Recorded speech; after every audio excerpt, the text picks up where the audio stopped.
नमस्कार दोस्तों, मैं हूं दिनेश केवोरा। स्वागत है आपका 4 पीएम और न्यूज़ टाइम के मंच पर। बात करेंगे अर्थव्यवस्था की आज बहुत दिनों के बाद। दरअसल पिछले 1-2 हफ्तों से कुछ रिपोर्ट्स ऐसी आई हैं, वो भी रिज़र्व बैंक ऑफ इंडिया से, जिन्होंने मुझे चौंकाया और जिसको मैं अपनी भाषा में कहूँ तो खुशखबरी, खुशखबरी, खुशखबरी, भाइयों और बहनों, खुशखबरी, खुशखबरी, खुशखबरी। आप कहेंगे खुशखबरी कहाँ से आ गई? पुराने ज़माने में वो फ़िल्में लगती थी तो रिक्शे के ऊपर प्रचार किया करते थे। खुशखबरी, खुशखबरी, खुशखबरी, इस सिनेमा हॉल के अंदर देखिए शम्मी कपूर और आशा पारेख की ये हसीन फ़िल्म। बस कुछ उसी अंदाज़ के अंदर पिछले करीब-करीब 7-8 दिनों में रिज़र्व बैंक ऑफ इंडिया का 2 स्टेटमेंट आते हैं सिमिलर टाइप के। पहले मुझे लगा कि हो सकता है शायद एक रेटोरिक है, एक क्या कहते हैं कि बढ़ा-चढ़ाकर खुद को दिखाने की शायद एक कोशिश की जा रही है। लेकिन आज फिर जब डिप्टी गवर्नर माइकल पात्रा काफ़ी समझदार हैं, वैसे तो विद्वान हैं। उनकी जब विस्तार से रिपोर्ट आती है और उसमें जो मुख्य चीज़ जो उन्होंने बताई, वो ये थी कि 2026 के अंदर सॉरी, भारत की अर्थव्यवस्था जर्मनी को क्रॉस कर जाएगी। और 2027 में भारत की अर्थव्यवस्था जापान को क्रॉस कर जाएगी। मैंने इसको पढ़ा और मेरे चेहरे पे मुस्कुराहट आई। मैंने कहा मुझे पता ही नहीं था कि भारत शक्ति से महाशक्ति बन गया। मुझे नहीं पता चला कि भारत कब इतना ज्यादा महान हो गया कि जापान और जर्मनी भी उनके नीचे आ गए। मैं समझ नहीं पाया कि भारत देखते देखते इतना बड़ा हो गया कि जिसकी कल्पना लोग हम क्या कहते हैं जापान की रहते थे और जर्मनी की होती थी उसको हम भूल गए। और मुझे वो लव इन टोक्यो फ़िल्म याद आ गई और वहाँ पर उसमें लव इन टोक्यो गाना था मोहम्मद रफ़ी साहब का 60s की पिक्चर है वो 60 के मध्य की, शायद जॉय मुखर्जी और आशा पारेख थे उसके अंदर। तो उसमें लव इन टोक्यो और पूरा टोक्यो दिखाते हैं। तो मैंने सोचा ये मिड 60s के अंदर यानी कि ऑलमोस्ट 60-65 साल पहले का जापान ऐसा था इतना महान और उसी 60s के दौर में वहां बुलेट ट्रेन भी चली थी। वही बुलेट ट्रेन जो अब 60 सालों के बाद भारत आने की तैयारी कर रही है, अभी तो नहीं आएगी, 2027, 28, 30 तक आएगी, यानी कि जापान में आने के 70 साल के बाद आएगी। तो मेरे मन में आया कि भारत इतना बड़ा हो गया, देखो देखते देखते जापान को अब क्रॉस कर जाएगा। इसका मतलब भारत में तो बुलेट ट्रेन का फिर जाल बिछ जाएगा, भारत में समृद्धि भी जापान जैसी आ जाएगी, जर्मनी जैसी आ जाएगी। भारत में भी फ्रैंकफर्ट जैसे बड़ी बड़ी जो है जहाँ गाड़ियां बनती हैं, दुनिया का ऑटोमोबाइल का सेंटर है, बीएमडब्ल्यू है, ऑडी है, मर्सिडीज बेंज है और ना जाने कितनी और मशहूर गाड़ियां बनती हैं। अब उससे बड़ी गाड़ियां भारत में बनेगी। मैं समझ नहीं पाया भारत इतना बड़ा हो गया, भारत इतना इनोवेटिव हो गया, भारत का विस्तार इतना हो गया, भारत इतना शक्तिशाली हो गया। फिर मुझे आरबीआई की रिपोर्ट कहती है आप भूल गए कि अभी 2 साल पहले ही भारत ने फ्रांस को भी टॉपल किया था और भारत छठी बड़ी अर्थव्यवस्था बन गया था। तो मुझे याद आया, अपने सिर को मैंने ऐसे हिलाया, मैंने कहा कितना यार कैसा इंसान है, तू भूल कैसे सकता है? फ्रांस जैसे देश को भूल गया तू कि भारत ने फ्रांस को क्रॉस किया था, फ्रांस नीचे रह गया था और फिर उसी फ्रांस से हमने रफाल लिए थे, हमने दिए नहीं थे उनको। तो मैंने सोचा जब हम फ्रांस से बड़े हो गए तो हमें फ्रांस को रफाल देना चाहिए था, हम फ्रांस से क्यों ले रहे हैं? उल्टी गंगा बह रही थी वहां पर। और फिर अभी कुछ महीने पहले हम बड़े धूमधाम से क्या कहते हैं ना, दिवाली के पटाखे फूटे। भारत सरकार ने ढोल बजाए, मजीरे बजाए, कई इकोनॉमिक चैनल्स और दूसरे चैनल्स पे गाथाएं शुरू हो गई, राम गाथाएं शुरू हो गई। भारत ने उस देश को जिसने कभी हमारे ऊपर राज्य किया था, उसको पछाड़ दिया, पीछे कर दिया, 5वें नंबर पे आ गए हम और वो छठे पे चला गया। तो भारत बन गई 5वीं बड़ी इकोनॉमी। तो मैंने कहा माइकल पात्रा साहब जिन्होंने ये लिखा बड़ा, जिसकी पूरे कोट्स आ रहे हैं, मैंने कहा सॉरी माइकल पात्रा साहब, अब मैं तो समझ नहीं पाया, भारत इतना बड़ा हो गया, इतना महान हो गया, इतना शक्तिशाली हो गया, फ्रांस को पीछे छोड़ दिया, उसके बाद अब ब्रिटेन को भी पीछे छोड़ दिया। दरअसल हम लोग बुद्धू लोग हैं, हम लोग समझ नहीं पा रहे हैं कि भारत कितनी तेजी से तरक्की कर रहा है। करते करते करते करते फिर उसमें क्या लिखा आगे, फिर आगे लिखते हैं कि जर्मनी की ग्रोथ रेट बहुत कम होने जा रही है और बीच में कुछ साल तो ऐसे हो जाएंगे 2026 तक, यानी कि और 3 साढ़े 3 साल तक, कि जर्मनी की ग्रोथ किसी एक साल में नेगेटिव भी हो सकती है और वही हाल जापान का भी हो सकता है। तो इसका मतलब 4 और 5 यानी कि $4.5 बिलियन, ट्रिलियन, सॉरी बिलियन नहीं ट्रिलियन, 1 ट्रिलियन में होते हैं 1,000 बिलियन डॉलर। तो समझो $4,500 बिलियन की इकोनॉमी, जापान $5,000 बिलियन की, $5,000 बिलियन यानी कि $5 ट्रिलियन की इकोनॉमी, और जिसके ख्वाब आपको याद नहीं, 5 ट्रिलियन याद होगा आपको, मोदी जी दिखाते हैं, कई साल से दिखा रहे हैं, 2016-17 से ख्वाब दिखा रहे हैं आपको, भारत $5 ट्रिलियन की इकोनॉमी बनने जा रहा है। 5 साल हो गए सुनते सुनते। खैर, अभी कहते हैं जापान को ये 2027 में क्रॉस कर जाएगा। अब मुझे बड़ी खुशी हुई, चलो अब 2026 में यानी कि और करीब करीब 3 साल के अंदर भारत दुनिया का बड़ा महारथी, जर्मनी मैन्युफैक्चरिंग का जायंट, जिसे यूरोप का इंजन कहा जाता है। यूरोप का इंजन कौन है? यूरोप की सबसे बड़ी अर्थव्यवस्था कौन है? जर्मनी। यूरो को संभालने वाला कौन? जर्मनी। दुनिया में ऑटोमोबाइल की सबसे बड़ी तकनीक देने वाला कौन? जर्मनी।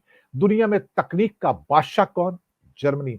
दुनिया में जो बहुत सारे नोबेल प्राइज विन करने वाला, इनोवेशन करने वाला, रिसर्च करने वाला, डेवलपमेंट करने वाला कौन? जर्मनी। मैंने कहा इतना महान देश जर्मनी, कमाल की बात है, हम उसको भी पीछे छोड़ देंगे, यानी कि हम कितने महान हो गए ना, कमाल की बात है।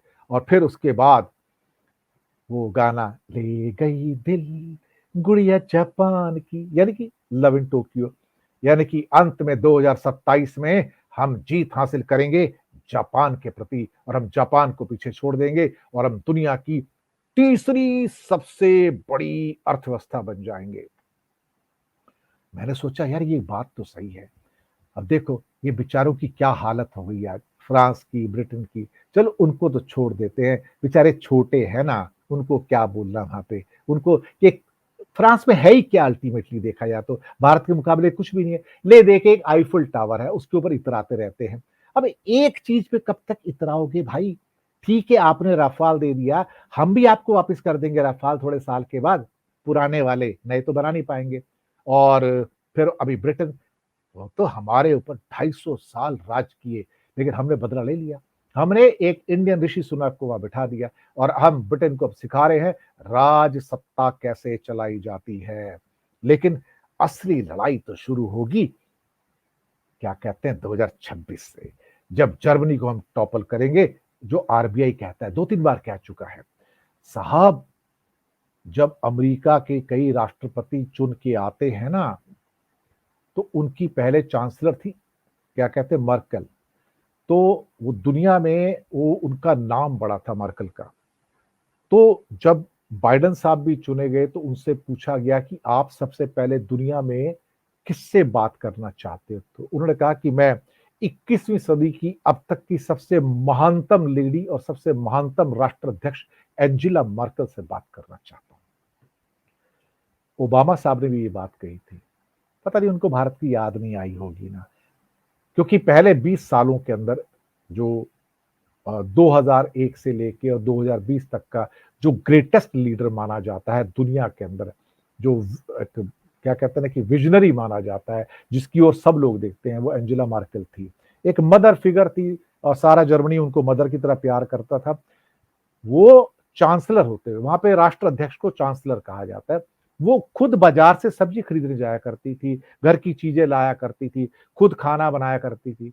वो हमारे राष्ट्राध्यक्ष की तरह थोड़ी है जो कोई बाजार कभी जाते नहीं है, हमारे तो राष्ट्राध्यक्ष कभी बाजार जाते नहीं है, हमारे देश के प्रधानमंत्री भी बाजार कभी नहीं जाते, वो तो कभी सब्जी खरीदी नहीं, उन्हें पता नहीं सब्जी होती क्या है, दाल भी नहीं खरीदी, कभी आटा भी नहीं खरीदा, तेल भी नहीं खरीदा। उस जर्मनी को एंजेला मार्केल की, अभी तो शॉल्स आ गए, खैर वहां पे वो चली गई, अब तो उनका कार्यकाल भी खत्म हो गया। भारत 2026 में खत्म कर देगा साहब। जर्मनी बेचारा क्या उसका हाल होगा मैं सोच सकता हूँ 2026 में जर्मनी जार जार रोएगा। लेकिन जो रोने वाली हालत आप देखेंगे 2027 में, आरबीआई कई बार कह चुका है जापान इंडिया के नीचे आएगा, बिल्कुल नीचे। मैंने सोचा यार ये बात तो सही है कि जापान भी आके बेचारा, और उसके बाद 2027 से ये जर्मनी भी, जापान भी बेचारे कटोरा लेके हमारे पास आएंगे हिंदुस्तान में, लोन दे दो साहब, लोन दे दो साहब, आपके बिना तो काम नहीं चलता है। और उसके साथ साथ ब्रिटेन भी आएगा, फ्रांस भी आएगा, ये सारे के सारे जो देश हैं, इटली तो वैसे ही पीछे चला गया था पहले ही, ये सारे देश भारत के सामने खड़े रहेंगे लाइन लगा के, लाइन लगा के। देखो कौन कौन खड़ा है लाइन में, Italy, Germany, France, Britain, Japan, ये सारे G7 के नेशंस हैं। अब दो और बच गए G7 के अंदर, नाम गिनवा देता हूं, कनाडा और अमेरिका। G7 कौन है? G7 है दुनिया के सबसे धनवान देश, सबसे रिच।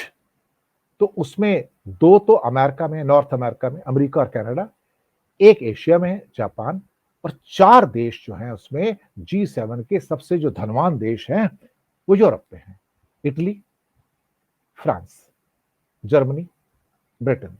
बेचारे ये चारों हमारे सामने आके कटोरा लेके खड़े होंगे, बताओ 2027 तक, कि भाई साहब भारत जी हमको लोन दो, हम गरीब हैं, हम मर गए हैं, आप तो थर्ड को बड़ी इकॉनमी हो गए हो, आप तो कनाडा से भी ऊपर हो गए हो, आप तो अब चाइना के नजदीक आ गए हो, हमको लोन दो।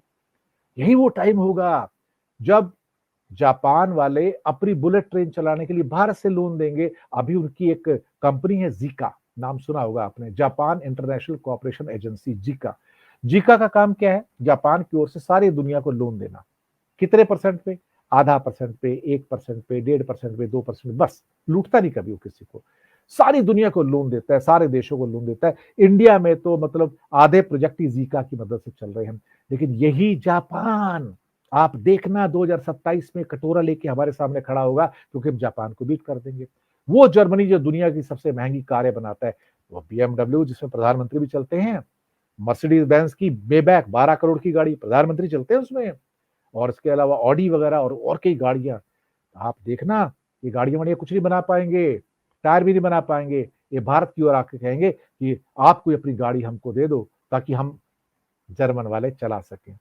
क्या हालत कर दी है भारत ने उनकी, क्या हालत कर दी है। RBI, reserve Bank of India, बहुत बहुत धन्यवाद भैया आपका, आपने हमारी आंखें खोल दी।